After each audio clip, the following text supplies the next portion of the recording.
The first punch came before I understood why they were there. My front door was still swinging open when her father's fist connected with my cheek. I remember the sound more than the pain. A dull crack inside my head, the taste of metal. "You think you can put your hands on my daughter?" he shouted. I stumbled backward into my own living room. What? Her older brother, Marcus, didn't wait. He drove his shoulder into my chest, slamming me into the wall hard enough to rattle the framed photo of my mom. "You beat her," he yelled. "You beat my sister." "I didn't touch her," I tried to say, but another punch cut it short. Everything happened fast, too fast to process. There were three of them, her dad, Marcus, and her younger brother, Tyler. Tyler kicked my ribs while I was down. "You're dead," he kept repeating. "You're dead." I heard my neighbor scream, someone shouting, "Call 911." I curled instinctively, trying to protect my head. "I didn't," I gasped. Her dad leaned down, grabbed my collar, and spat in my face. "She showed us the bruises." And then he hit me again. The sirens came like a distant echo. Blue lights flashed through my window. Suddenly they weren't so brave. They backed away as officers stormed in. Step back, hands where I can see them.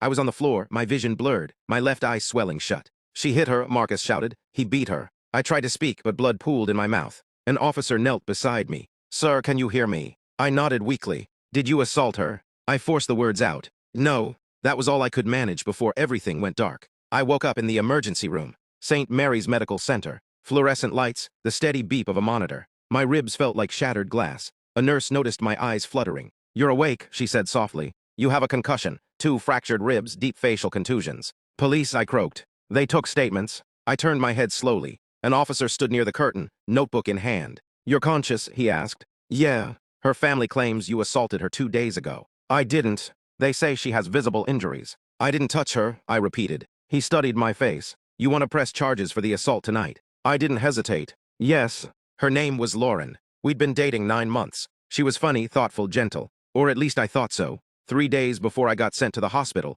she canceled dinner plans. "I'm not feeling great," she texted. The next day, she didn't respond at all. Then suddenly, her father and brothers were at my door, beating me half to death. I scrolled through our last messages from my hospital bed. Nothing angry, nothing violent, just normal. The disconnect made my head spin worse than the concussion. By morning, the story was already circulating. Social media posts from her cousin. "Protect our girls. Abusers deserve consequences." Someone had posted my name. My employer called before noon. "Evan, is there something we need to know?" "I didn't touch her," I said for the 100th time. There was a pause. "We're placing you on administrative leave pending investigation." It felt like another punch. 2 detectives came that afternoon. They recorded my statement. I described the attack, the forced entry, the punches. "Did you ever physically assault Lauren?" one asked. "No." "Ever grab her?" "No." "Raise your voice." "Yes," I admitted. "We argued sometimes, but I never touched her." They nodded. "We're pulling hospital records." The other said, "She went to urgent care with bruising." "Bruising from what?"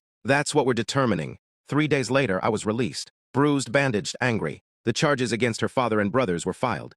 Aggravated assault, unlawful entry. Her family hired a defense attorney immediately. The first offer came within a week. If I agreed not to pursue charges, they would mutually de-escalate. I laughed when my attorney, Rachel Monroe, read it to me. "They nearly killed me," I said. Rachel nodded. "And they're claiming defense of family. They broke my ribs. And we have medical records. Then why are they acting like I'm the problem?" "Because," Rachel said calmly, "public sympathy favors a daughter claiming abuse." I felt sick. Then the twist came. 2 weeks after the attack, Detective Ramirez called me. "We need you to come in," he said. "There's been a development." At the precinct, he slid a file across the table. "Lauren's phone records." My stomach tightened. "She's been seeing someone else." I stared at him. "What?" "His name is Brandon Keller. Prior assault charge. Protective order from an ex." My pulse pounded. She told us she was with him the night before she showed up with bruises. And neighbors reported a disturbance at his apartment. Everything inside me went cold. "She blamed me," I whispered. Ramirez nodded. "She told her family you hit her." "Why?" "She claims she was afraid of Keller. The room felt too small. So they came after me." "Yes. And he's out there. For now." 2 days later, Keller was arrested. Another woman came forward. Then another. Lauren's story unraveled quickly. Security footage from Keller's building showed her entering his apartment the night she claimed I assaulted her. Audio from a neighbor's 911 call captured shouting. A man's voice screaming, "Not mine.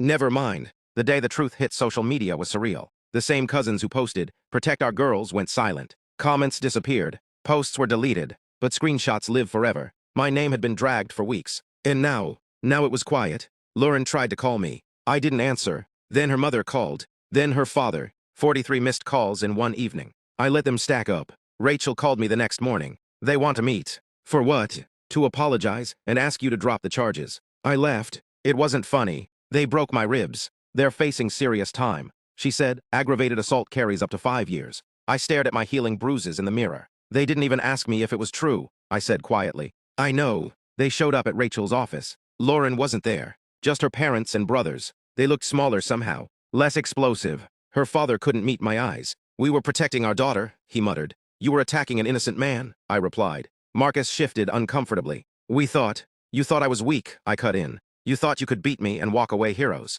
Silence. Tyler cleared his throat. We're sorry. The word felt thin. You almost killed me, I said. Her father finally looked up. She lied to us, and you didn't verify. She was crying, and I was bleeding on my own floor. No one had a response to that. Her mother began to cry. We'll cover your medical bills, she said. They're already covered, Rachel interjected, through the civil claim. Her father stiffened. Civil claim. Yes, Rachel said evenly. Lost wages. Pain and suffering, defamation. His face drained of color. You're suing us. You broke into his home, she said, and assaulted him. He turned to me. Please drop the charges. I held his gaze. For weeks, I had been the villain. The monster. The abuser. Now I was the one with power. You didn't ask me for my side. I said you didn't knock and talk, you attacked. He swallowed. We were wronged. Yes, I said, you were. The criminal case moved forward. Brandon Keller was indicted on multiple assault charges. Lauren gave a statement admitting she falsely accused me out of fear. Fear? That word echoed in my mind. She was scared of him,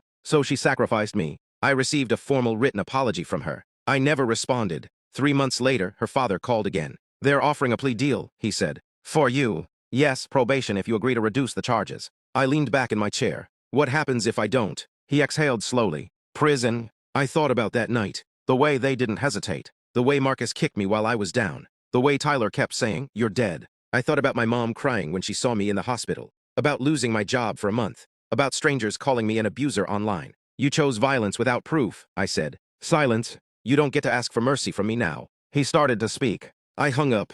In court, I testified calmly. Described everything. The punches. The kicks. The accusations. The fear. The prosecutor presented the medical records. The surveillance footage. Lauren's recorded admission. The courtroom was silent when the verdict came. Guilty. All three. Her father closed his eyes. Marcus stared at the floor. Tyler cried. I felt nothing dramatic. Just steady. Grounded. Vindicated. After sentencing, her mother approached me. We never should have believed her without question, she said through tears. I nodded once. You shouldn't have. She whispered, can you ever forgive us? I looked at her carefully. Forgiveness isn't the same as erasing consequences. And I walked away. It's been a year. My ribs healed. My job reinstated me, with a promotion after the truth came out publicly. The civil settlement paid off my house. But the scars remain. Not the physical ones. The realization. How quickly people can destroy you when the wrong story fits their narrative. How easily you can become the villain in someone else's fear. She was afraid of him, so she handed me to the wolves. And her family didn't hesitate to bite.